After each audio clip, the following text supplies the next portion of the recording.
विमला शहर बाजता बधाई रे माई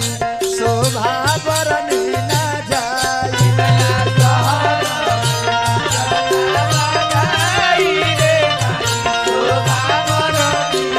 विमला शहर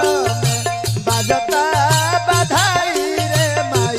शोभा बरनी ना जाई।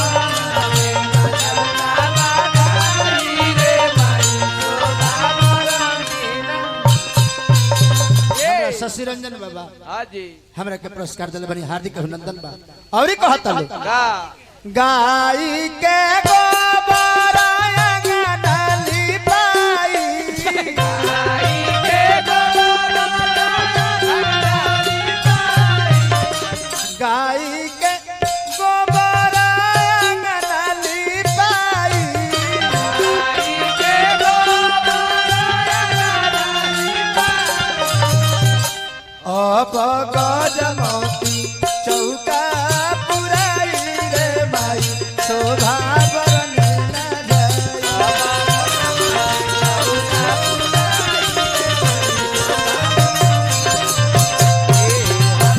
और पुरानिया चाची लोग आवत रहो का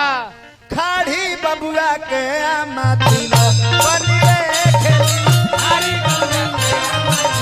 हनी रे खेली खाड़ी बबुआ के आमाती लो बनी रे खेली हरी बबुआ के माटी हनी रे खेली ई तिलक बबुआ जोगे नाही